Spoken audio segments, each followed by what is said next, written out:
تنكر حبا بعدما شهدت فيه عليك عدول الدمع والسقام وأثبت الوجه خط عبرة وضانا مثل البهار على خديك والعنام مثل البهار على خديك والعنام مولاي صل وسلم دائما أبدا على حبيبك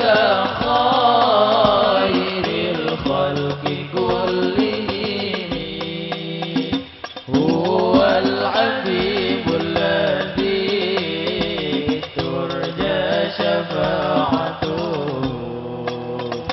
في كل هول من الأهوال مقتحم نعم سرى طيف من أهوى فأرقني والحب يعترض اللذة بالألم مولاي صل وسلم دائما أبدا على حبيبك خير الخلق كلهم مولاي صل وسلم دائما أبدا على حبيبك خير الخلق كلهم عدك حالي لا سر بمستترين عن الوشاة ولا دائب منحسمين ما حتني النصح لكن لست أسمعه إن المحب عني العذر في الأبوي مولاي صل وسلم دائما أبدا على حبيبك خير الخلق كلهم مولاي صل وسلم دائما أبدا على حبيبك خير الخلق كلهم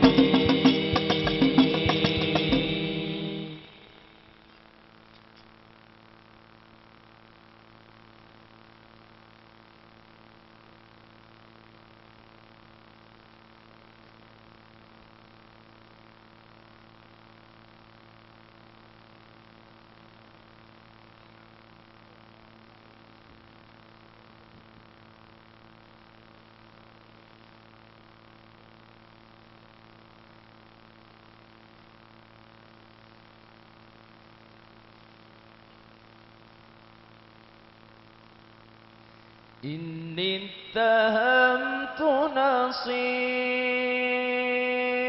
الشيب في عدني والشيب أبعد فيه تصعد عن التهم فإن أمرتي بالسوء ما تعظت من جهلها بنذير الشيب والهرم مولاي صل وسلم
كتمت سرا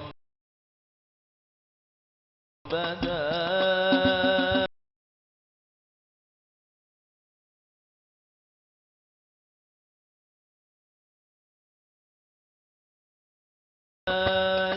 منه بالكتم مولاي صل وسلم دائما أبدا مولاي صل وسلم دائما أبدا على حبيبك خير الخلق كلهم على حبيبك خير الخلق كلهم من لي برد جماح من غواياتها كما يرد جماح الخيل بالنجم فلا ترم بالمعاصي كسر شهواتها إن الطعام يقوي شهوة النائم مولاي صل وسلم دائما أبدا مولاي صل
وسلم دائما أبدا على حبيبك خير الخلق كلهم على حبيبك خير الخلق كلهم والنفس كالطفل إن تهمله شب على حب الرضاع وإن تفطمه ينفطم فاصرف هواها وحاذر أن توليه إن الهوى ما تولى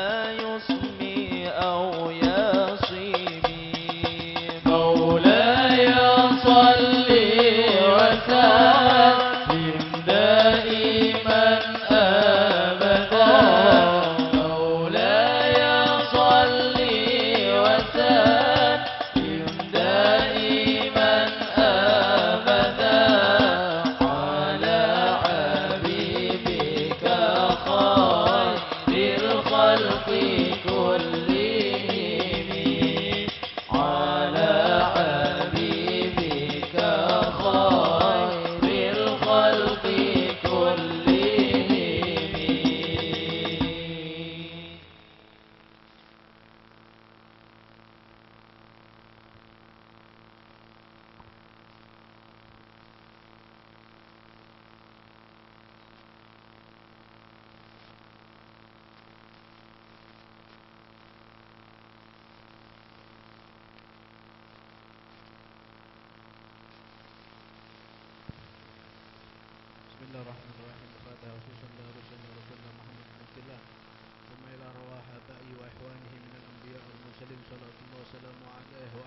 أجمعين وخصوصا إلى روح الحبيب علي بن محمد بن حسين الحبسي وخصوصا إلى روح صاحب الخال Kiai Abdullah, thumma ila roh Ibu Nyai Muzayyana, thumma ila roh Kiai Ahmad Kusairi wa zawjatihi wa Kiai Khalil wa Kiai Mashhud wa zawjatihi Ibu Nyai Maskufa binti Abdullah wa usulihim mawfurim an taghashahum birrahmah wal mawfirah wa yu'li darajatin fil jannah waj'al qabrahum rawdatan min riyadil jannah birahmatikal wasi' ya arhamar rahimin ya arhamar rahimin ya arhamar rahimin wa bijahi Rasulillah Muhammad bin Abdullah wa ila hadratin Nabil Mustafa Muhammad sallallahu alaihi wasallam. Al-Fatihah.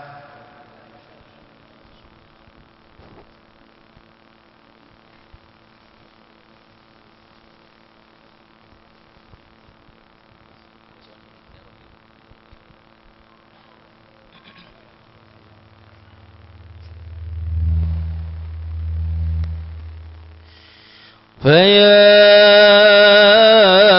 أيها الراجون منه شفاعة صلوا عليه وسلموا تسليما.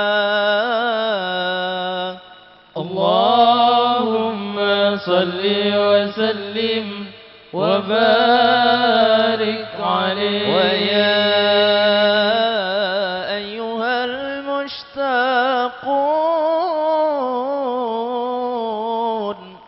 إلى رؤية جماله صلوا عليه وسلموا تسليما.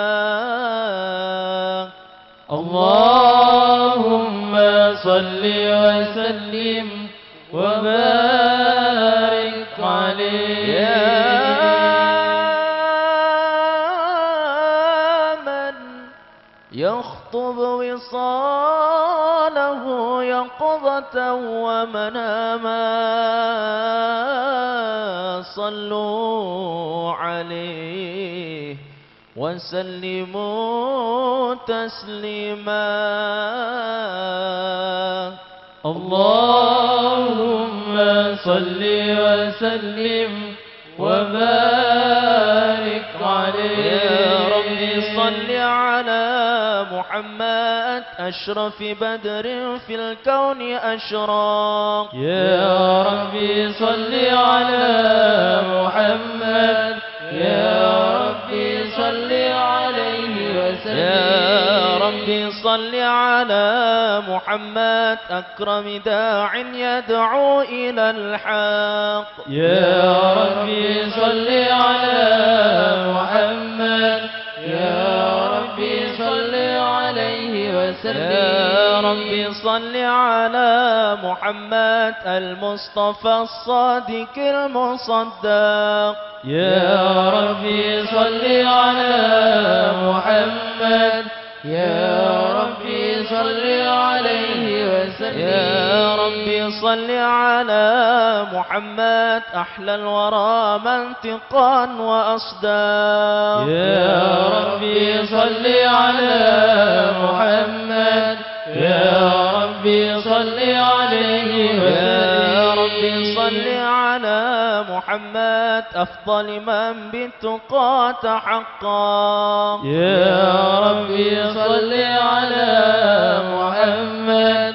يا ربي صل عليه وسلم. يا ربي صل على محمد من بالسخاء والوفاء تخلق. يا ربي صل على محمد. يا ربي صل عليه وسلم. يا ربي صل على محمد واجمع من الشمل ما تفرق. يا ربي صل على محمد. يا ربي صل عليه وسلم. يا ربي صل على محمد واصلح وسهل ما قد تعوق. يا ربي صل على محمد. يا ربي صل عليه وسلم. يا رب رب صل على محمد وافتح من الخير كل مغلاق. يا ربي صل على محمد يا ربي صل عليه وسلم. يا ربي صل على محمد وآله ومن بالنبي تعلق. يا ربي صل على محمد يا ربي صل عليه وسلم. يا ربي صل على محمد وآله ومن للحبيب عشاق. يا ربي صل على محمد يا ربي صل عليه وسلم. يا ربي صل على محمد ومن بحبل النبي توثق. يا ربي صل على محمد يا ربي صل عليه وسلم. يا ربي صل على محمد يا ربي صل عليه وسلم. يا ربي صل على محمد يا ربي صل عليه وسلم. اللهم صل وسلم وبارك عليه. أعوذ بالله من الشيطان الرجيم. بسم الله الرحمن الرحيم. إنا فتحنا لك فتحا مبينا ليغفر لك الله ما تقدم من ذنبك وما تأخر ويتم نعمته عليك ويهديك صراطا مستقيما. صلى الله عليه وينصرك الله نصرا عزيزا. لقد جاءكم رسول من أنفسكم عزيز عليه ما عنتم حريص عليكم بالمؤمنين رؤوف رحيم. صلى الله عليه. فإن تولوا فقل حسبي الله لا إله إلا هو عليه توكلت وهو رب العرش العظيم. إن الله وملائكته يصلون على النبي يا أيها الذين آمنوا صلوا عليه وسلموا تسليما. اللهم صل وسلم وبارك عليه. السلام عليك زين الأنبياء. السلام عليك. السلام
السلام عليك زين الأنبياء السلام عليك أتقى الأتقياء السلام عليك زين الأنبياء السلام عليك أتقى الأتقياء السلام عليك دام بلا انقضاء السلام عليك أحمد يا حبيبي السلام عليك طه يا طبيبي السلام عليك يا مسكي وطيبي السلام عليك زين الأنبياء السلام عليك زين الأنبياء السلام عليك أتقى الأتقياء اللهم صل وسلم وبارك عليه.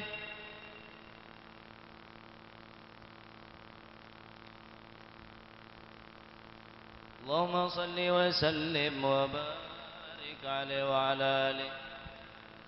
بسم الله الرحمن الرحيم.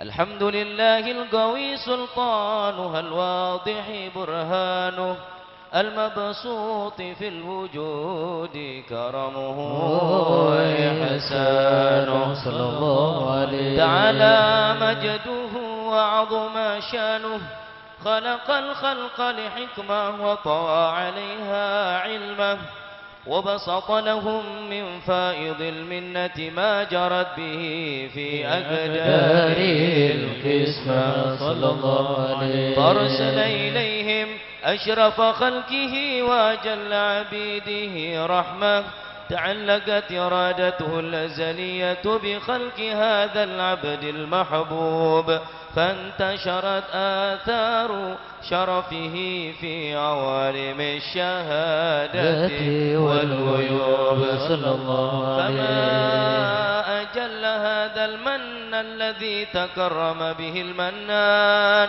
وما أعظم هذا الفضل الذي برز من حضرة الإحسان صورة كاملة ظهرت في كريم محمود فتعطرت بوجودها كناف الوجود وطرزت برد العوالم بطراز التكريم اللهم صل وسلم أشرف الصلاة والتسليم على سيدنا ونبينا محمد الرؤوف الرحيم اللهم صل وسلم اللهم صل وسلم وبارك عليه تجلى الحق في عالم قدسه الواسع تجليا قضى بانتشار فضله في القريب والشاسع صلى الله عليه فله الحمد الذي لا تنحصر أفراده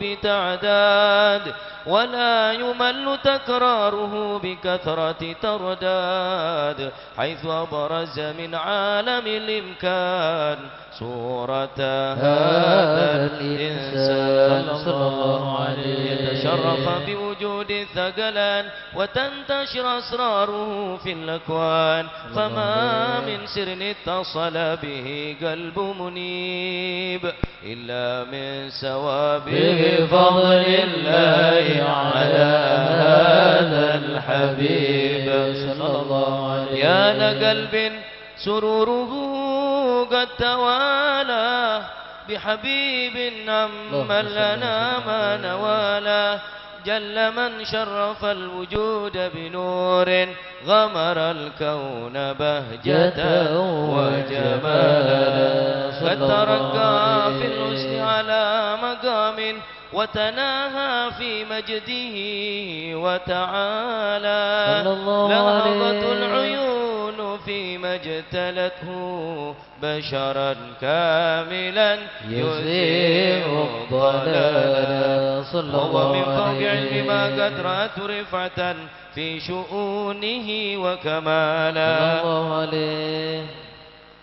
فسبحان الذي أبرز من حضرة الامتنان ما يعجز عن وصفه اللسان ويحار في تعقل معانيه الجنان صلى الله عليه انتشر منه في عالم البطون والظهور ما ملأ الوجود الخلقي نور فتبارك الله من إله كريم بشرتنا آياته في الذكر الحكيم ببشارة لقد جاءكم رسول من أنفسكم عزيز عليه ما عنتم حريص عليكم بالمؤمنين رؤوف رحيم فمن فاجأته هذه البشارة وتلقاها بقلب سليم فقد هدي إلى صراط مستقيم اللهم صل وسلم أشرف الصلاة والتسليم على سيدنا ونبينا محمد الرؤوف الرحيم اللهم صل وسلم وبارك عليه لي من محبتكم شهود أربع وشهود كل قضية خفقات قلبي واضطراب جوارحي ونحول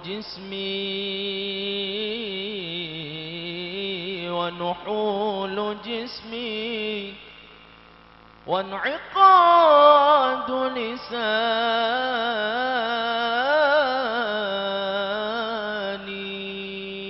لساني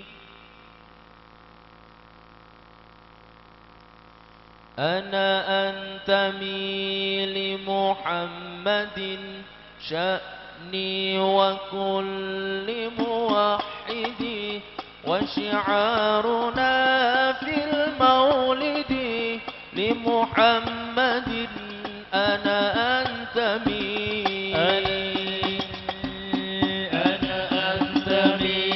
لمحمد شأني وكل موحد وشعارنا في المولد لمحمد أنا أنتمي الله أكبر كبروا وبدين أحمد بشروا حتى يقول المنبر لمحمد أنا أنتمي الله أكبر كبروا وبدين أحمد بشروا حتى يقول المنبر لمحمد أنا أنتمي له الغرام فيه الغيام وهوى فؤادي المستهام له الغرام فيه الغيام وهوى فؤادي المستهام أنا في حماه لا أضام أنا أنتمي لمحمد يا رسول الله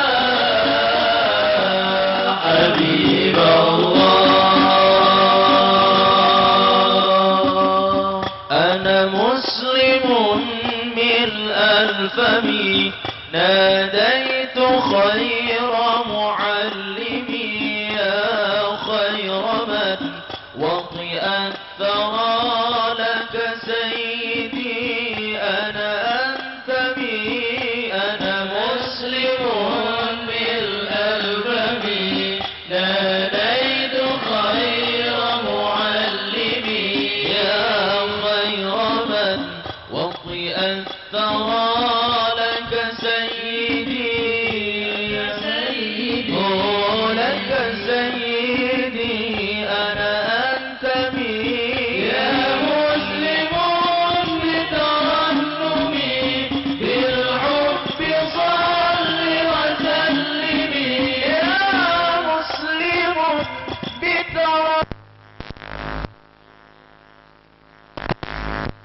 وسلمي وكتب على بالعلا وكتب على بالعلا لمحمد أنا أنتمي مسلم بترنمي بالحب صل وسلمي واكتب على بالعلا واكتب على بالعلا لمحمد أنا أنتمي لمحمد أنا أنتمي لمحمد أنا أنتمي لمحمد أنا أنتمي لمحمد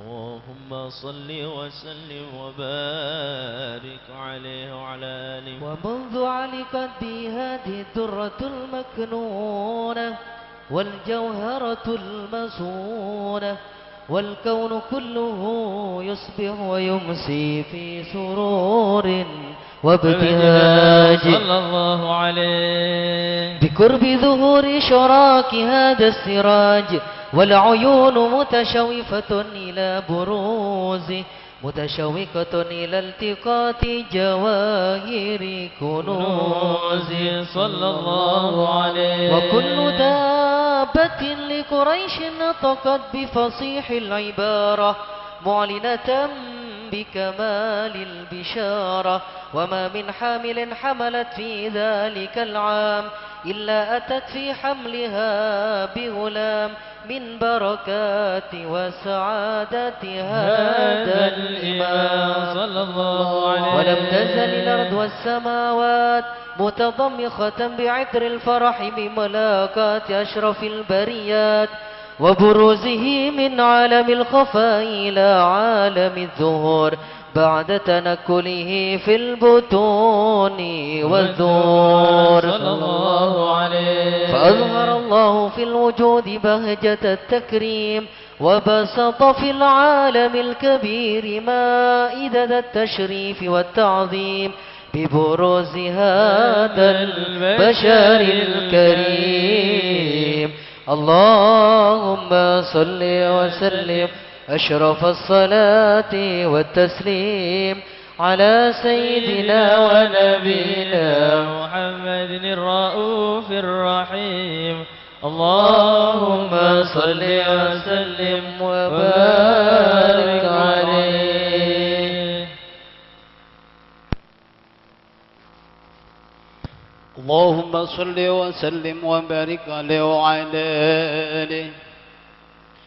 وقد آن للقلم أن يخط ما حركت فيه الأنامل مما استفاده الفم من صفات هذا العبد المحبوب الكامل صلى الله عليه وشمائل التي هي أحسن الشمائل وهنا حسن أن نثبت ما بلغ إلينا في شأن هذا الحبيب من أخبار وآثار صلى الله عليه ليتشرف بكتابة القلم والكرطاس وتتنزى في حدائق الأسماع والأبصار.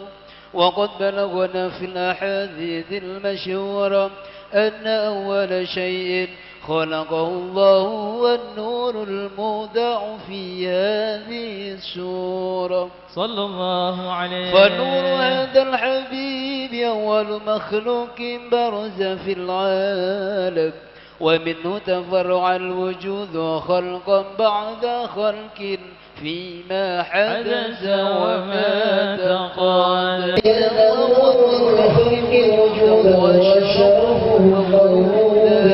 ولما كانت السعادة الأبدية لها مناحة خفية إخلاص من شاء من البرية بكمال والخصوصية صلى الله عليه.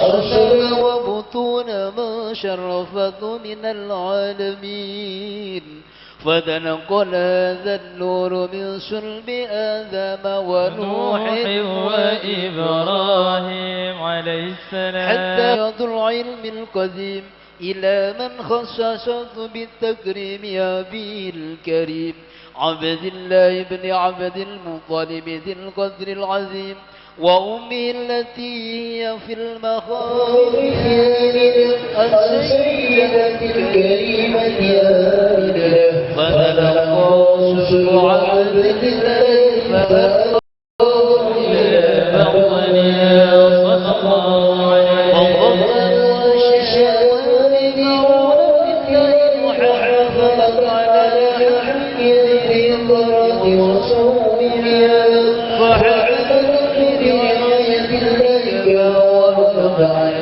حفل القوي فلا تجد له ولا تشكو من حتى تشكو الشيء وقرب قلوبنا على الشهادة على الدعاء ويوضح فضل وتنشر فيها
سبحان الله والحمد لله ولا إله إلا الله والله أكبر. والقدرة كشفت قناع هذا المستور ليبرز نوره كاملا في عالم الظهور نورا فاق كل نور صلى الله عليه. وأنفذ الحق حكمه على من أتم الله عليه النعمة من خواص الأمة أن يحضر عند وضعه أمة تأنيسا لجنابها المسعود ومشاركة لها في هذا السمات الممدود. صلى الله عليه. حضرت بتوفيق الله السيدة مريم والسيدة آسيا ومعهما من الحور العين ما قسم الله له من الشرف بالقسمة الوافية.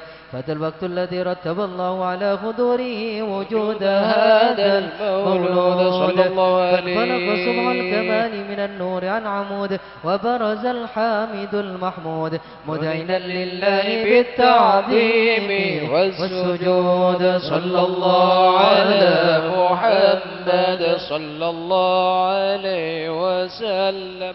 صلى الله على محمد صلى الله عليه. اللهم صل على محمد ومولانا محمد.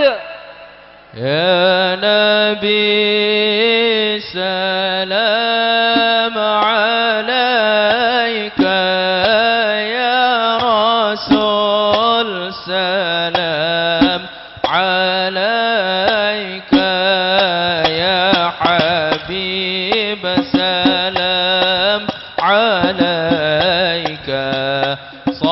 صلوات الله عليك يا نبي سلام عليك، يا رسول سلام عليك، يا حبيب سلام عليك. صلوات الله عليك. أشرق الكون ابتهاجا بوجود المصطفى أحمد ولأهل الكون أنس وسرور قد تجدد. يا نبي سلام عليك، يا رسول سلام عليك، يا حبيب سلام عليك. صلوات الله عليك. فاضربوا يا أهل المساجد فهزاروا اليمن غراد واستضيئوا بجمال. الله الله وقف الحسن تفرد. يا نبي سلام عليك، يا رسول سلام عليك، يا حبيب سلام عليك.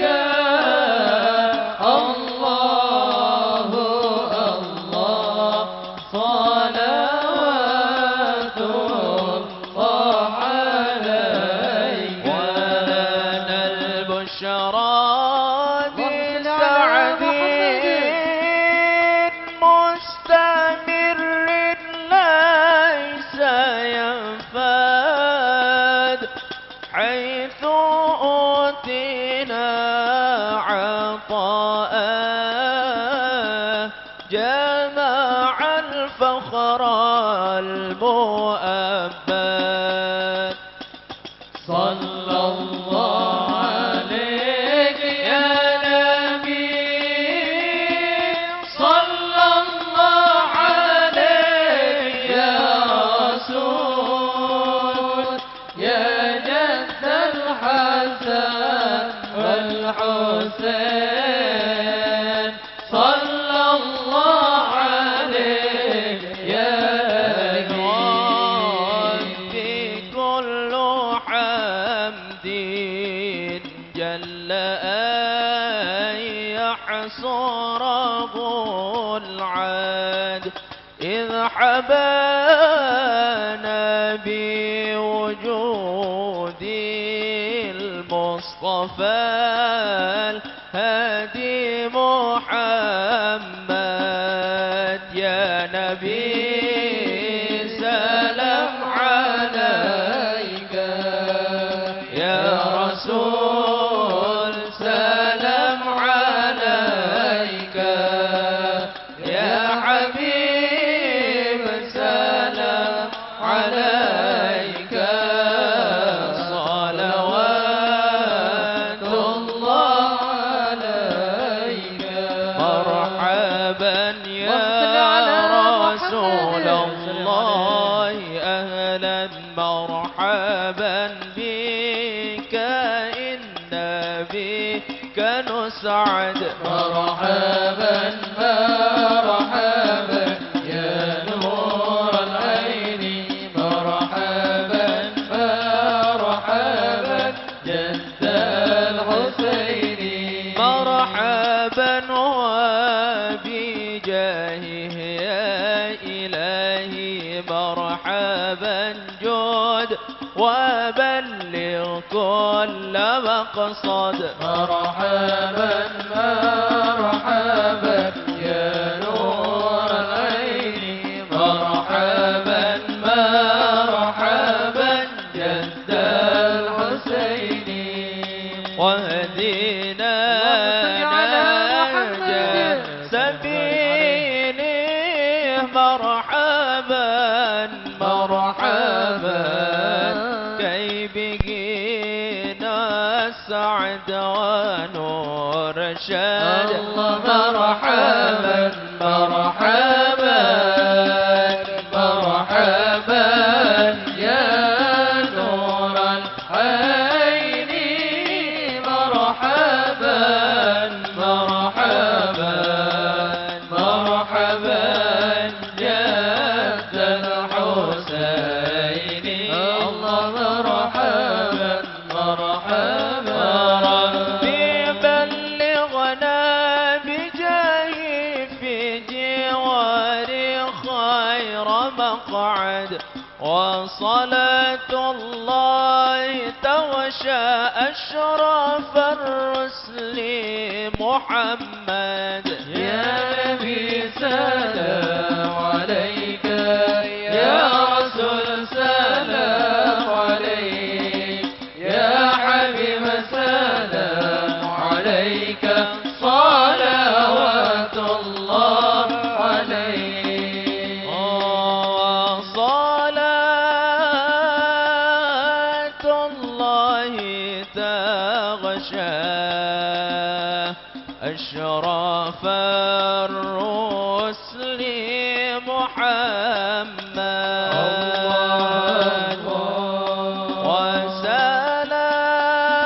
وسلام مستمر كل حين يتجدد صلى الله على محمد مرحبا رسول صلى الله عليه وسلم مرحبا صلى الله على محمد مرحبا حبيب صلى الله الله عليه وسلم مرحبا صلوا على النبي محمد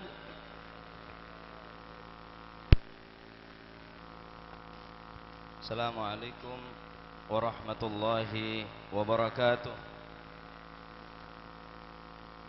بسم الله الرحمن الرحيم الحمد لله رب العالمين والصلاة والسلام على نور المبين حبيب رب العالمين سيدنا ومولانا وحبيبنا وشفيعنا ونور قلوبنا محمد وعلى آله وأصحابه ومن تبعهم بإحسان من يومنا هذا إلى يوم الدين أما بعد أصحاب الفضيلة ساداتنا العلويين para habaib para kiai, para masyayikh, para asatid, wa nukhusuh bidzikri Sayyidi Al-Ustadz Al-Habib Taufik bin Abdul Qadir As-Segaf hafizahullah wa ra'ah wa adama baqa'ahu fi khair wa afiyah. Dekat situ aja para habaib tanpa terkecuali yang tidak mungkin untuk Al-Fakir sebut semuanya, namun tidak mengurangi rasa ta'zim dan hormat Al-Fakir kepada semua para masyayikh, para kiai, para guru, baik yang dari Sidogiri ataupun dari Podokaton ataupun dari Kecamatan Rembang dan Kecamatan Wonorejo, para masyayikh. Mudah-mudahan Allah Subhanahu wa taala panjangkan umur beliau. Mentermu kesedaja para guru, para masyayikh, para kiai, paring lancang umur sihah wal afiyah. Ki bisa maengak benonton kaula ben panjenengan dunya akhirat. Amin Allahumma amin. Keluarga besar dari sahibil haul almarhum ila rahmatillahil hayyil qayyum al-jad Kiai Abdullah bin Umar rahimahullahu rahmatal abrar wa adkhalahullahu jannatahu daral qarar. Sesangat batin qaulul jaki wabil khusus hadratil walid Kiai Al-Haj Abdul Hamid Abdullah bin Umar, sematur muka beliau para nasihat wal afiyah. Setiap para hadirin hadirat muslimin muslimat rahimakumullah. Syukur alhamdulillah kepada Allah Subhanahu wa taala malam mangken batin kaulah aromasah sangat cek hubungan aben cek senengah atas kerabukna para habaib, atas kerabukna para kiai, para masyayikh, para asatid, atas acara malam mangken sepertama yang kita dintoh tasyafu' bi sayyidil wujud wa khairil maulud, niat harap syafaat kelaban acara maulid Nabi besar Muhammad sallallahu alaihi wasallam. Serangkai kelaban acara yang kita dintoh zikril haul dari Al-Jad Kiai Al-Haj Abdullah bin Umar, cukan Al-Fakir nepaen yang kita dintoh peringatan 1000 hari almarhum Al-Walid Kiai Al-Haj Khalil Abdullah. Ngemis barokah dekat para masyayikh, dekat para habaib, para kiai, para satid, mentermuka pondok Miftahul Ulum ben setajah abana wal aulad dari Kiai Abdullah, mentermuka paring nelancang umur, paring nasihat wal afiyah, paring anah terus insyaallah nerusaki kesayan-kesayan seampun lek tamen tining almarhum Al-Jad Bah Abdullah. Para hadirin kaum muslimin a'azzani Allah wa iyyakum. Al-Fakir pertama bismil ayal atas nama keluarga mengucapkan ribuan terima kasih atas hadirah para panjenengan sedaja, khususnya para panitia baik keamanan dari tisah otabeh selain norok ngaramiaki acara malam mangken beton kaulah atas nama keluarga tak bisa meles papan-apa dekat para panjenengan sedaja kecuali ucapan jazakumullah ahsanal jaza. Matur muka kerabukna panjenengan sedaja catat tambahan amal ibadah saya terima tining Allah Subhanahu wa taala. Para hadirin sesangat badan kaula amul jaki sebelum pembacaan Yasin wa tahlil nyoon kesabaran untuk mendengarkan nasihat, taujihat, irsyadat, petunjuk-petunjuk dari guru badan kaula Al-Walid Al-Habib Al-Ustadz Taufik bin Abdul Qadir As-Segaf untuk bisa membimbing kaum panjenengan merengaki kelaban seksama, kelaban khusyuk, matur muka pakai dikit yakin ilmu semanfaat. Matur muka insyaallah kelaban kehadiran beliau insyaallah menambahkan keberkahan majelis malam mangken insyaallah, barokana maulid, barokana haul, barokana para habaib dan para kiai. Matur muka kaul ben panjenengan sedaja pakai ya kuasandrenah apa walong atunya sampai ke alam akhirat. Amin Allahumma amin. Nikah sebisa kaula turaki dekat Al-Mukarram Al-Walid Kiai Al-Habib Al-Habib Taufik bin Abdul Qadir As-Segaf fa alaihi falyatafaddal mashkura. Allahumma shalli ala Muhammad.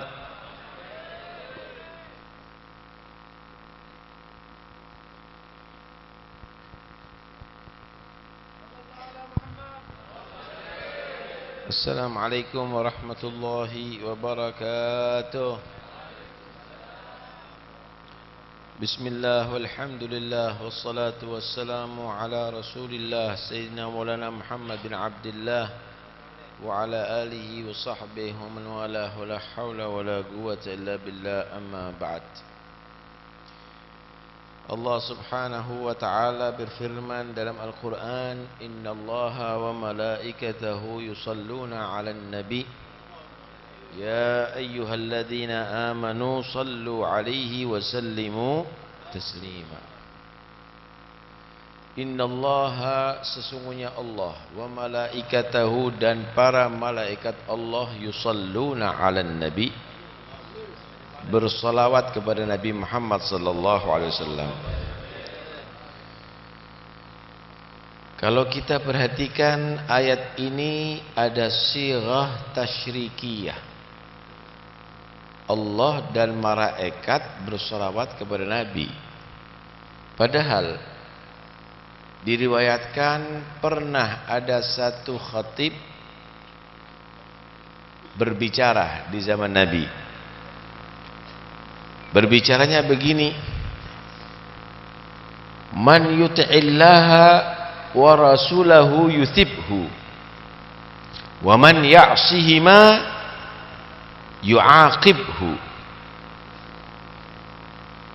Siapa orang yang taat kepada Allah dan Rasulullah, maka dibalas pahala oleh Allah. Siapa yang maksiat kepada keduanya, disiksa oleh Allah. Maka Nabi menyatakan, bi'sa khatibul qaum anta. Orang yang khatib yang paling jelek kamu, kata Nabi. Kenapa? Karena ada sirah tasyrikiyah. Karena waman ya'sihima, sebetulnya harus mengucapkan waman ya'sillaha wa rasulah yu'aqibhu. Tidak boleh Allah dan Rasulnya statusnya disamakan, harus disebutkan satu persatu. Padahal dalam ayat ini, innallaha wa malaikatahu yusalluna 'alan nabi, Allah dan para malaikat yusalluna 'alan nabi. Sifat tasyrikiyah. Ulama ada dua pendapat. Pertama menyatakan sifat tasyrikiyah oleh selain Allah tidak boleh. Tapi sifat tasyrikiyah bagi Allah adalah boleh kalau Allah menyebutkan. Sama dengan man halafa bidunillah faqad asyrak. Siapa orang yang dia sumpah dengan selain Allah, berarti telah melakukan kesyirikan. Tetapi Allah bersumpah kepada selain Allah, itu haknya Allah. Selain Allah nggak boleh. Wadduha wal fajri wal laili wal asri, itu sumpah wabul qasam, itu sumpah dengan selain Allah, itu haknya Allah. Tapi Allah melarang makhluk untuk bersumpah kepada selain zatnya. Begitulah juga Allah melarang kita menggunakan sirah tasyrikiyah, tetapi itu hanya Allah menggunakan. Bagi Allah tidak ada hukum. Tetapi ada yang mengartikan tidak, yusalluna 'alan nabi, itu untuk malaikat kembalinya. Kalau ditakdir begini, innallaha yusalli 'alan nabi wa malaikatahu yusalluna 'alan nabi. Ya ayyuhalladzina amanu sallu 'alaihi wa sallimu taslima. Wahai orang-orang yang beriman, salawatlah kepada Nabi Muhammad SAW dan bersalamlah dengan sebaik-baik salam. Salawat Allah laha ma'nan, mempunyai arti sendiri, tidak sama dengan salawatnya malaikat. Salawatnya malaikat punya makna tersendiri, tidak sama dengan salawatnya orang yang beriman. Apa itu salawat Allah?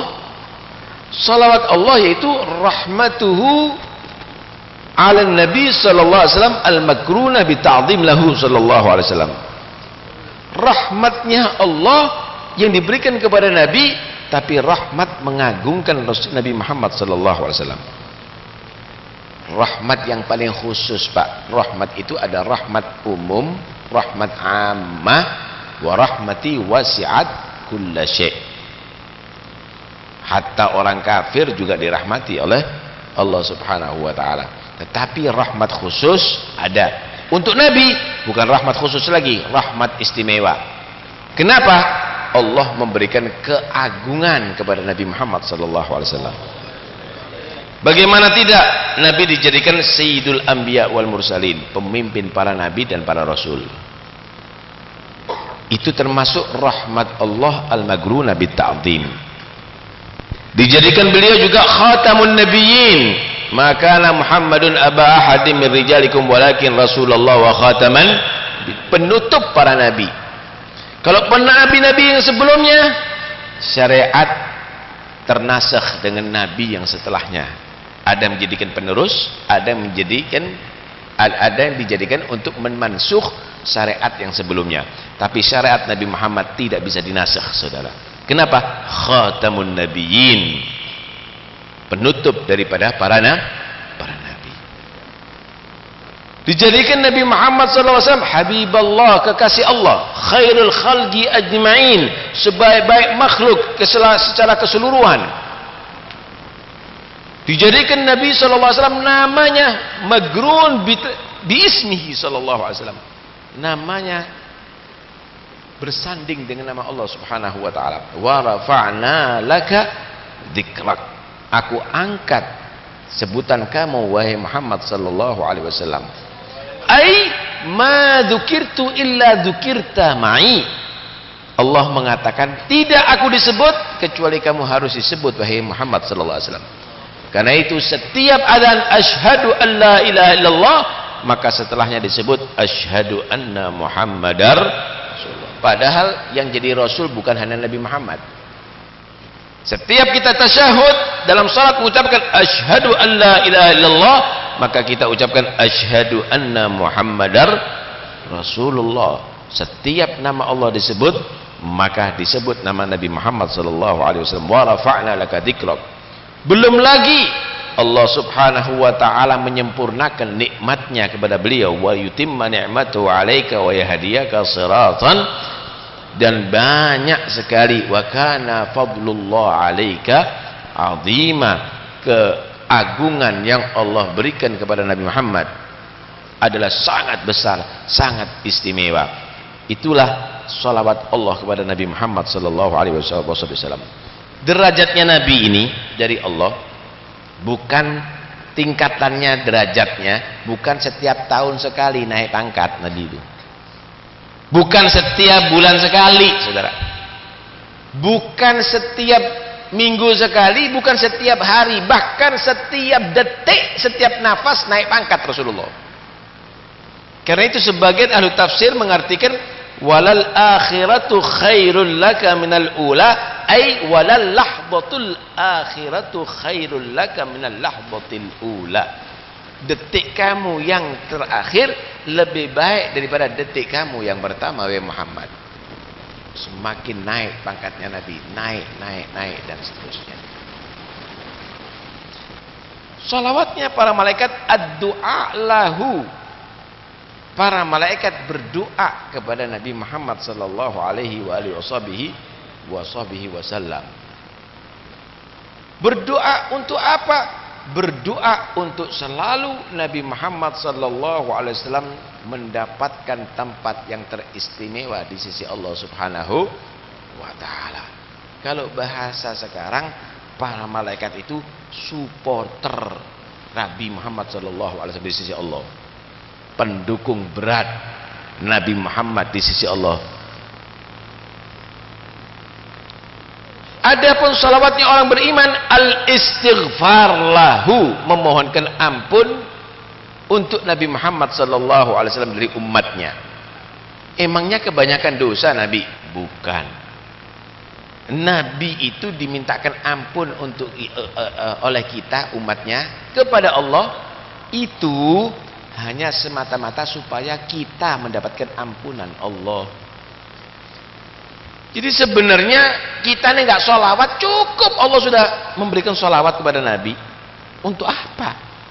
Sholawatnya kita juga begitu, apa nilainya? Kalau dibandingkan sholawatnya para malaikat Allah Subhanahu wa ta'ala. Kalau begitu kita bersholawat, apa perlunya?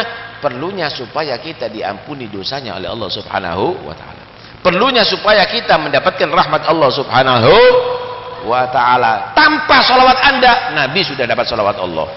Tanpa sholawat Anda, para malaikat sudah sholawat kepada Nabi Muhammad sallallahu alaihi wasallam. Lututnya. Karena itu Salawat kita ini adalah menguntungkan kita. Menguntungkan kita. Hanya satu wasilah kita. Dengan doakan Nabi, kita dicintai oleh Allah gitu. Wasilah kita dengan mendoakan Nabi, kita mendapatkan rahmat Allah.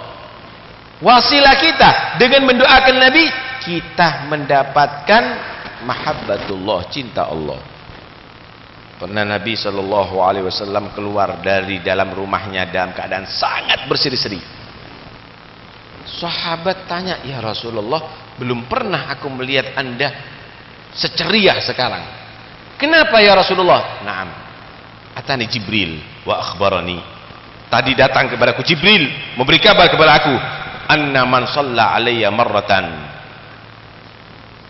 sallallahu alaihi biha asyra wa kataballahu lahu asyra hasanat wa maha anhu asyra sayyiat. Ya, tadi Jibril datang kepada aku memberi kabar kepada aku, siapa yang salawat kepada aku satu kali, dia akan mendapatkan 10 salawat Allah, rahmat Allah. Bukan hanya mendapatkan rahmat, tambahi 10 pahala dari Allah. Bukan hanya itu, ditambahi 10 diampuni dosanya oleh Allah Subhanahu wa ta'ala. Senang Rasulullah SAW. Keberuntungan adalah bagi umatnya Nabi. Kalau bersolawat kepada Nabi akan mendapatkan pahala banyak, akan mendapatkan rahmat Allah, akan diampuni dosanya oleh Allah Subhanahu. Karena itu isi solawat apa? Allahumma salli ala Sayyidina Muhammad. Doakan apa kira-kira untuk Rasulullah? Mau doakan apa nanti? Mau doakan Nabi masuk surga? Udah dijamin masuk surga.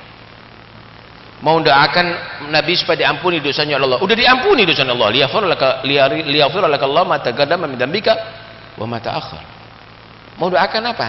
Untuk supaya Nabi itu selamat dari neraka. Enggak mungkin Nabi dibakar di neraka. Mau doakan apa kira-kira? Enggak bisa kita doakan Nabi. Kalau begitu apa? Allahumma salli ala Muhammad. Ya Allah, haturkan sholawatmu kepada Nabi Muhammad. Yang bisa balas Nabi bukan kamu, hanya Allah Subhanahu wa ta'ala. Karena itu kita mohon, ya Allah, berikan sholawatmu kepada Nabi Muhammad. Haturkanlah sholawatmu kepada Nabi Muhammad. Limpahkan sholawatmu kepada Nabi Muhammad. Kenapa? Kita nggak akan bisa balas Nabi, karena sudah dikasih oleh Allah Subhanahu wa ta'ala semuanya. Nggak bisa balas Rasulullah Sallallahu Alaihi Wasallam. Karena itu yang banyak sholawat kepada Nabi Muhammad Sallallahu Alaihi Wasallam. Kemudian ayo renungi baik-baik. Innallaha wa malaikatahu yusalluna 'alan nabi. Pakai fi'il mana? Fi'il apa itu? Fi'il apa itu? Yusallun, fi'il mudhari. Bukan sallu 'alan nabi. Kalau Allah malaikat sallu 'alan nabi, sudah salawat kepada nabi, berarti selesai salawatnya. Inqadha. Khalas. Tapi yusalluna 'alan nabi pakai fi'il mudhari, yadullu 'ala ad-dawam wal istimrar. Itu berarti selalu sholawatnya tidak pernah terputus, bersambung seterusnya, tidak ada henti-hentinya. Allah memberikan sholawat kepada Nabi, malaikat selalu bersolawat kepada Nabi Muhammad Sallallahu Alaihi Wasallam. Kita aja kadang-kadang sholawatnya nggak serius, padahal dengan sholawat insya Allah kita akan mendapatkan kebahagiaan dunia sampai akhirat. Satu orang datang kepada Rasulullah, ya Rasulullah, inni ukthirus salata alaik. Ya Rasulullah, aku ini orang sangat gemar, senang bersolawat kepada anda. Fakam aj'al salawatilak. Berapa banyak solawatku yang aku berikan, yang aku haturkan untukmu ya Rasulullah. Maka Nabi menyatakan, masyita, terserah kamu. Ar-rubu' ya Rasulullah, 1/4 waktuku aku gunakan untuk salawat kepadamu. Kata Nabi, masyita fa in zitta fa huwa khairul lak. Ya terserah, tapi kalau mau tambah lebih baik. Fathuluth ya Rasulullah, 1/3. Masyita fa in zitta fa huwa khairul lak. Ya terserah, tapi kalau mau tambah lebih baik bagimu. Fanisif, kalau begitu separuh ya Rasulullah waktuku untuk salawat kepadamu. Masyita fa in zitta fa huwa khairul lak. Terserah, tapi kalau kamu mau tambah lebih baik. Fathulutan, 2/3 ya Rasulullah. untuk salawat kepadamu. Nabi menyatakan fa in zitta, kalau kamu tambah lebih baik. Idan aj'al kulla salawati lak ya Rasulullah. Kalau begitu semua waktuku untuk salawat kepadamu ya Rasulullah. Maka Nabi menyatakan idan tukfa hammak wa yughfar dzambuk. Kalau kamu salawat saatnya, semua hajatmu dicukupi oleh Allah Subhanahu wa taala. Kamu selalu dalam lindungan Allah. Kamu selalu dalam cinta Allah. Dan bukan itu, kamu juga diampuni dosanya oleh Allah Subhanahu wa taala.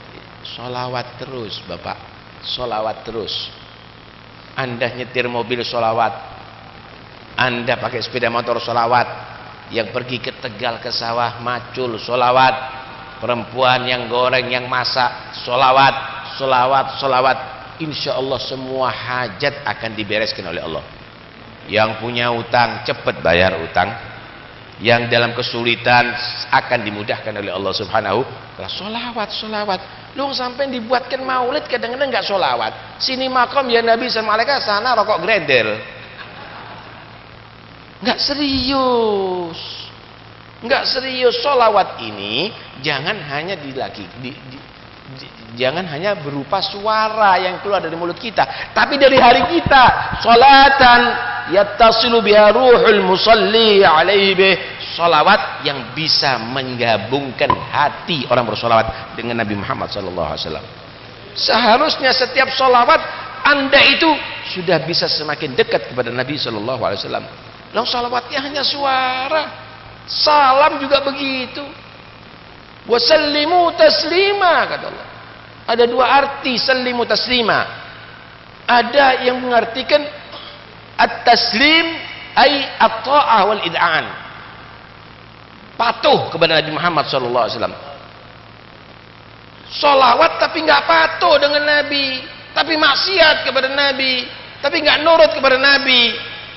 Itu tidak ada, kurang takdir saudara, kurang ada pengaruh. Wasallimu taslima. Kalau pasrah kepada Nabi berarti tidak ada unek-unek, nggak setuju dengan ajaran Rasulullah. Setuju penuh dengan ajaran Nabi Muhammad. Fala wa rabbika la yu'minuna hatta yuhakkimuka fima shajara bainahum thumma la yajidu fi anfusihim harajan mimma qadaita wa yusallimu taslima. Demi Tuhanmu wahai Muhammad, mereka tidak menjadi beriman sehingga menjadikan kamu hakim pemutus wahai Muhammad dalam segala urusan yang bertikai di antara mereka. Kalau sudah kamu yang memutuskan wahai Muhammad, hatinya nggak ada sedikit pun ketidaksetujuan, setuju penuh, pasrah dengan hukummu dengan sepasrah-pasrahnya. Wa yusallimu taslima. Pernah dua orang datang kepada Rasulullah mempunyai masalah, si A dan si B misalnya. Ya Rasulullah, kita punya masalah begini. Kata si A, si B yang salah. Si B menyatakan tidak, saya benar, si A yang salah. Bagaimana menurut Anda ya Rasulullah? Kemudian Nabi memutuskan, ini kesalahan pada kamu, teman kamu yang benar. Udah, keluar di situ, orang yang ngomong tadi itu, yang disalahkan oleh Nabi, dalam hati dia berkata, kok saya nggak persis ya dengan yang putusan Nabi. Ayo musyawarah ke Sayyidina Umar yuk. Bagaimana pendapatnya Sayyidina Umar dalam urusan ini? Saya merasa benar ini. Datang ke Sayyidina Umar. Sayyidina Umar, ini saya ini punya masalah dengan teman saya nih. Menurut saya sih saya yang benar ya, dia yang salah. Tapi menurut dia enggak. Saya tadi datang kepada Rasulullah sama dia. Tapi Nabi menyatakan saya yang keliru, dia yang benar. Cuma kok saya masih belum pas ya dengan hukum itu. Menurut Anda bagaimana kalau permasalahannya begini, Sayyidina Umar? Menurut Anda bagaimana kalau masalah begini? Loh, tadi sudah datang Nabi ya? Sudah diputuskan oleh Nabi? Iya. Oh, sebentar. Menurut saya, sebentar. Masuk ke dalam, ambil pedang. Kata Sayyidina Umar, menurut saya kamu bisa murtad, harus dibunuh. Katanya. Kalau sudah Nabi yang memutuskan, tidak pakai menurut orang lain. Ini masih dipertimbangkan oleh DPR. DPR itu siapa? Ini Hasim Permusyawaratan. Loh, Itu kalau bukan hukumnya Allah dan Nabi. Kalau bukan Allah dan Nabi, sudah vonis, nggak bisa diganggu gugat, perlu dibicarakan lagi. Karena hasil voting tidak setuju, maka dibatalkan. Siapa sih batalno? Ya kamu sudah berbuat batil. Wa yusallimu taslima. Sallu alaihi wa sallimu taslima. Ada menyatakan sallu alaihi wa sallimu taslima itu minas salam, ay at-tahiyyah, hormat kepada Nabi sallallahu alaihi wasallam, memberikan salam kepada Nabi Muhammad sallallahu alaihi wasallam seperti yang kita lakukan. Assalamu alayka ayyuhan nabiyyu wa rahmatullahi wa barakatuh. Dan itu kita wajib ucapkan di dalam sholat. Kalau sampean tidak salam kepada Nabi, nggak sah. Kalau sampean salam kepada selain Nabi, batal. Assalamu alayka ya Nabi Ibrahim misalnya, batal, nggak boleh. Wajib sholat kepada Nabi Muhammad sallallahu alaihi wasallam. Selain Nabi Muhammad, batal. Karena itu begitu hebat salam kepada Nabi. Karena itu kita makom tadi berdiri salam kepada Nabi. Cuma cangkemnya anak sing akeh sing meneng, ndek jopo anak sing ngerokok. Salam kepada Nabi itu perintah Allah. Itu salam tahiyah, hormat kepada Nabi. Yang paling penting itu hormatnya. Ojo dolenane, ojo cekakak cekiki. Long salam langsung, ya Nabi salam alaika, salam kepada Nabi, salam atasmu ya Rasulullah. Kamu, kita langsung ngomong dengan Nabi. Ya Rasul salam alaika, wahai Rasul salam kepadamu, kamu. Ya Habib salam alaika, wahai kekasih Allah salam kepadamu. Salawatullah alaika, salawat Allah tercurahkan kepadamu. Kamu di hadapan kamu. Kok nekat kamu ngerokok? Serius nih, kalau sampean baca maulid tidak ada takdim dengan Nabi, mulia kon. Daripada kualat Rasulullah kamu. Jangan buat main-main. Ini jangan dibuat main-main. Maulid ini diadakan tashwiqan lis-sami'in min khawasil mu'minin wa tarwihan lil muta'alliqina bihadan nuril mubin. Orang-orang mukmin yang khusus itu rindu dengan Nabi, dibacakan sejarah Nabi, terhibur dia. Yang sudah cinta kepada Nabi, dia akan menjadi betul-betul bergairah dengan bacaan maulid Nabi Muhammad SAW. Lah kok diketolenan, nggak dirungokno, omong-omong dewe. Di sini ceritakan Nabi, cerita politik. Nggak bener itu semuanya. Karena itu salawat dan salam kepada Nabi betul-betul hadirkan ada di situ. Sallu alaihi wa sallimu taslima. Sallu alaihi wa sallimu taslima. Ayo kita salam kepada Nabi ya. Biar pulang dari majlis ini betul-betul bergelora cinta kepada Rasulullah. Hadirkan Nabi Muhammad di hadapan Anda ya. Kita baca Assalamualaikum ayuhan nabi wa rahmatullah wa barakatuh. Fahasuna minni an umsika innatal aglam fi hadzal magam wa agra as-salam ala sayyidil anam. Assalamu alayka ayyuhan nabiyyu wa rahmatullahi wa barakatuh. Semangat. Assalamu alayka ayyuhan nabiyyu wa rahmatullahi wa barakatuh. Assalamu alayka ayyuhan nabiyyu wa rahmatullahi wa barakatuh. وبذلك يحسن الختم كما يحسن التقديم فعليه أفضل الصلاة والتسليم. اللهم صل وسلم أشرف الصلاة والتسليم على سيدنا ونبينا محمد الرؤوف الرحيم. اللهم صل وسلم وبارك عليه وعلى آله. السلام عليكم ورحمة الله وبركاته.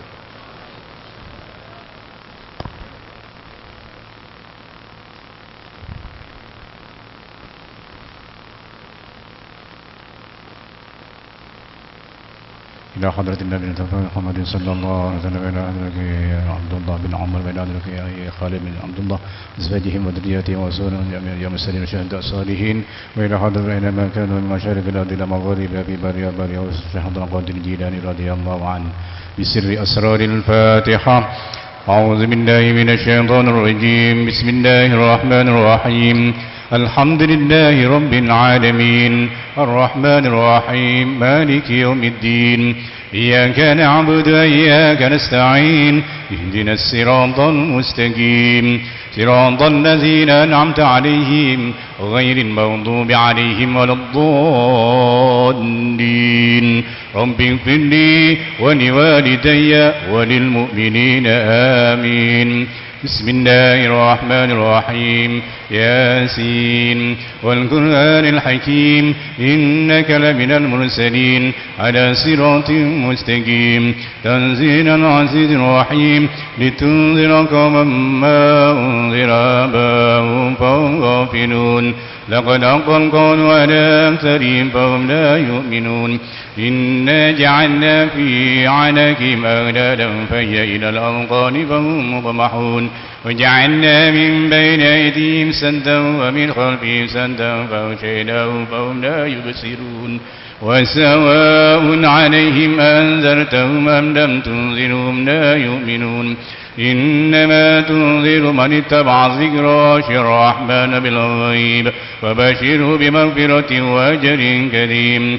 إنا نحن نحيي الموتى ونكتب ما قدموا وآثارهم وكل شيء أحصيناه في إمام مبين. واضرب لهم مثلا أصحاب القرية إذ جاء المرسلون إذا أرسلنا إليهم اثنين فكذبوهما فعززنا بثالث فقالوا إنا إليكم مرسلون.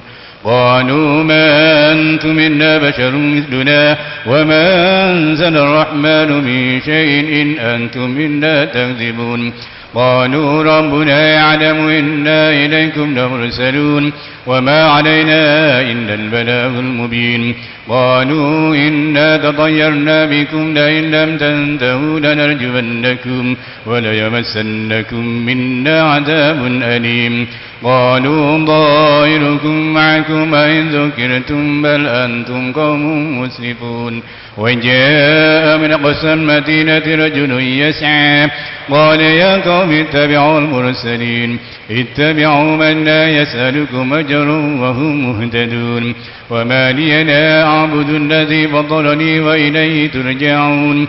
أتخذ من دونه آلية إن يردني الرحمن بضر لا تغن عني شفاعتهم شيئا ولا ينقذون. إني إذا لفي ضلال مبين. إني آمنت بربكم فاسمعون. قيل ادخل الجنة قال يا ليت قومي يعلمون. بما غفر لي ربي وجعلني من المكرمين. وما أنزلنا على قومه من بعده من جند من السماء وما كنا منزلين. إن كانت إلا سيئة واحدة فإذا هم خامدون. يا حسرة على العباد ما يأتيهم من رسول إلا كانوا به يستهزئون.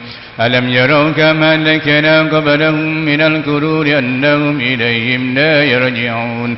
وإن كل لما جميع لدينا محضرون. وآية لهم الأرض الميتة أحييناها وأخرجنا منها حبا فمنه يأكلون. وجعلنا فيها جنات من نخيل وعناب وفجرنا فيها من العيون ليأكلوا من ثمره وما عملته أيديهم فلا يشكرون.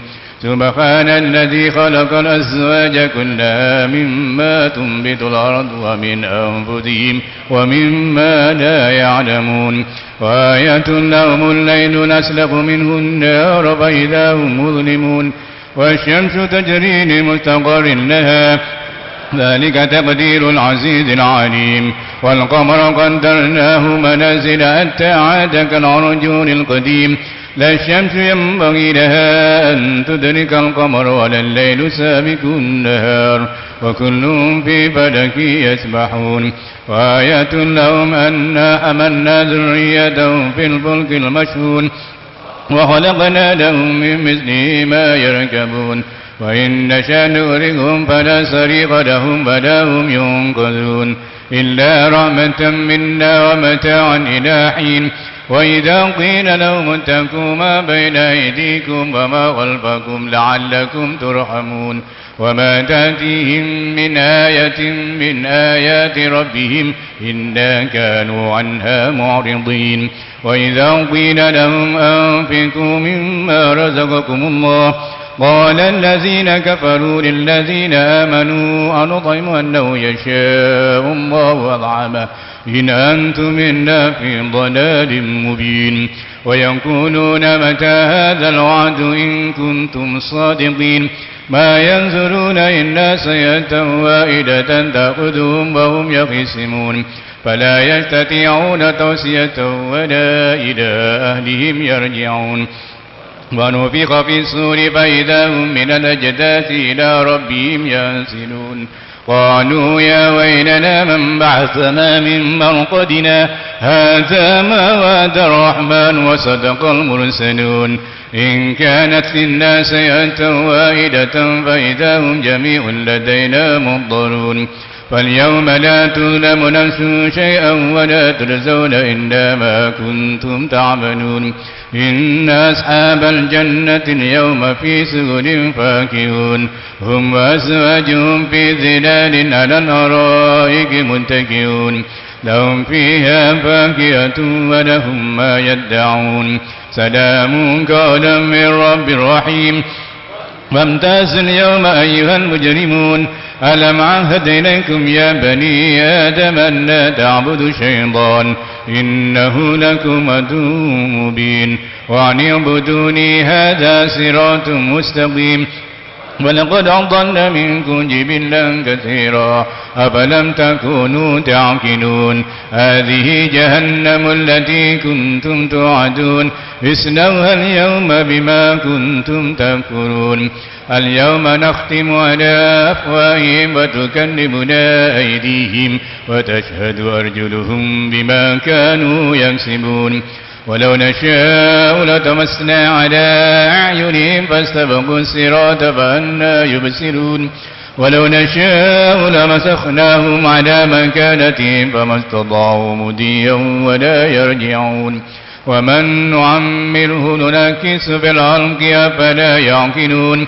وما علمناه الشعر وما ينبغي له إن هو إلا ذكر وقرآن مبين لينذر من كان حيا ويحق القول على الكافرين أولم يروا أنا خلقنا لهم مما عملت أيدينا أنعاما فهم لها مالكون وذللنا لهم فمنها ركوبهم ومنها يأكلون ولهم فيها منافع ومشارب أفلا يشكرون واتخذوا من دون الله آلية لعلهم ينصرون لا يستطيعون نصرهم وهم لهم جند محضرون فلا يحزنك قولهم إنا نعلم ما يسرون وما يعلنون أولم ير الإنسان أنا خلقناه من نطفة فإذا هو خصيم مبين وضرب لنا مثلا ونسي خلقه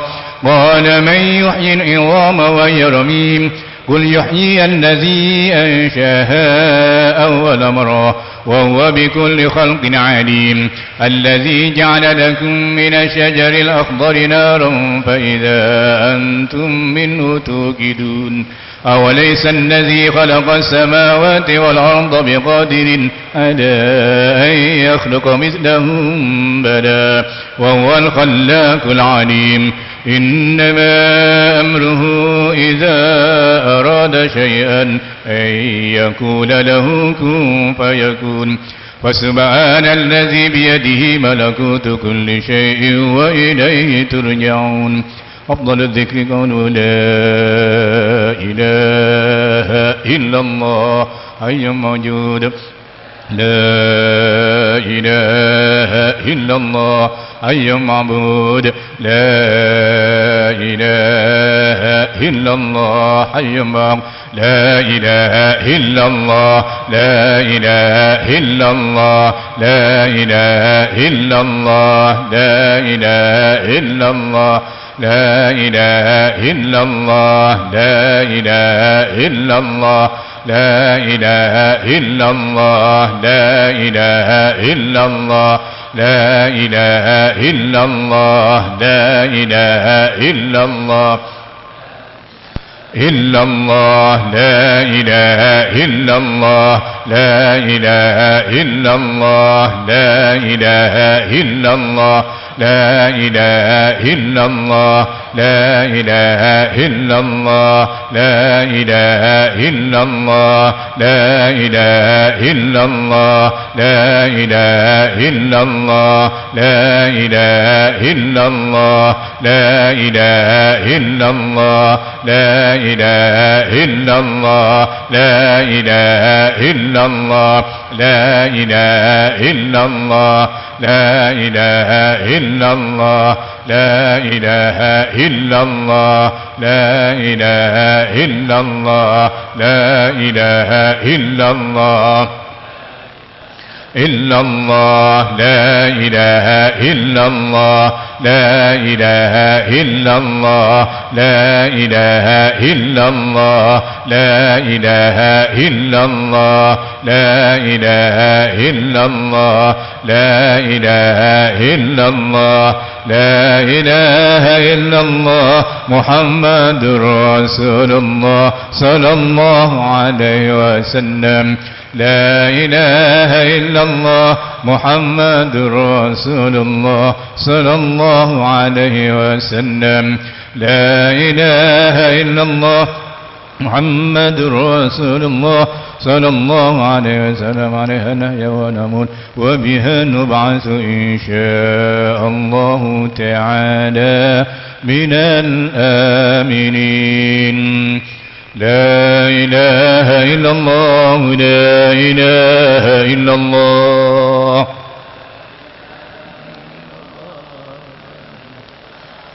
لا إله إلا الله محمد رسول الله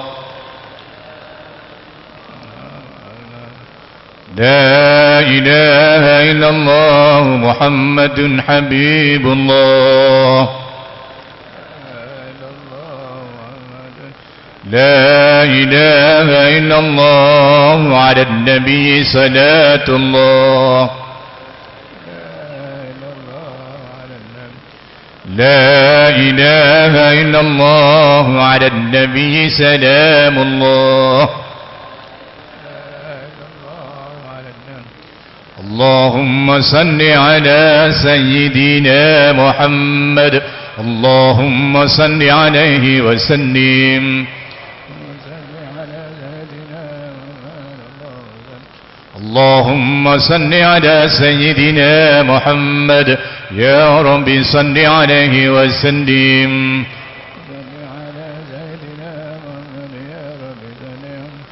صلى الله على سيدنا محمد صلى الله عليه وسلم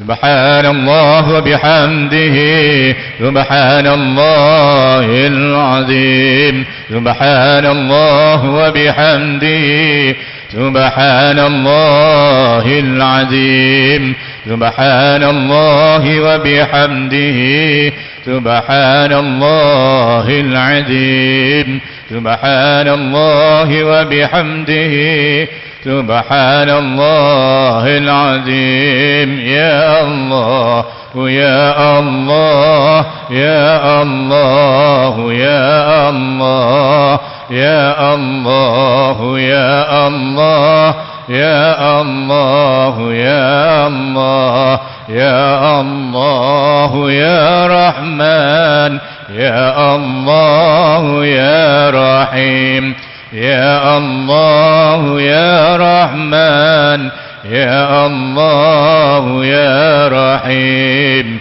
يا الله يا رحمن يا الله يا رحيم يا الله سلمنا في الدنيا والآخرة يا الله سلمنا في الدنيا والآخرة يا الله سلمنا في الدنيا والآخرة صلوا على النبي صلى الله على محمد صلى الله على محمد صلى الله على محمد صلى الله على محمد صلى الله على محمد صلى الله على محمد صلى الله على محمد صلى الله على محمد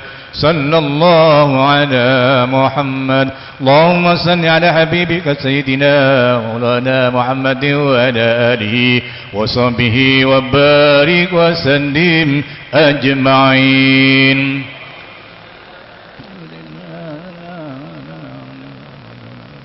تقبل منا بسر أسرار الفاتحة. أعوذ بالله من الشيطان الرجيم. بسم الله الرحمن الرحيم. الحمد لله رب العالمين الرحمن الرحيم مالك يوم الدين إياك نعبد وإياك نستعين اهدنا الصراط المستقيم صراط الذين أنعمت عليهم غير المغضوب عليهم ولا الضالين آمين. الله لا إله إلا هو الحي القيوم لا تأخذه سنة ولا نوم له ما في السماوات وما في الأرض من ذا الذي يشفع عنده إلا بإذنه يعلم ما بين أيديهم وما خلفهم ولا يحيطون بشيء من علمه إلا بما شاء وسع كرسيه السماوات والأرض ولا يؤوده حفظهما وهو العلي العظيم. بسم الله الرحمن الرحيم. قل هو الله أحد الله الصمد لم يلد ولم يولد ولم يكن له كفوا أحد. بسم الله الرحمن الرحيم. قل هو الله أحد الله الصمد لم يلد ولم يولد ولم يكن له كفوا أحد. بسم الله الرحمن الرحيم. قل هو الله أحد الله الصمد لم يلد ولم يولد ولم يكن له كفوا أحد. لا إله إلا الله والله أكبر ولله الحمد. بسم الله الرحمن الرحيم. قل أعوذ برب الفلق من شر ما خلق ومن شر غاسق إذا وقب ومن شر النفاثات في العقد ومن شر حاسد إذا حسد. لا إله إلا الله والله أكبر ولله الحمد. بسم الله الرحمن الرحيم. قل أعوذ برب الناس مالك الناس إله الناس من شر الوسواس الخناس الذي يوسوس في صدور الناس من الجنة والناس. تقبل منا بسر أسرار الفاتحة. أعوذ بالله من الشيطان الرجيم. بسم الله الرحمن الرحيم. مالك يوم الدين إياك نعبد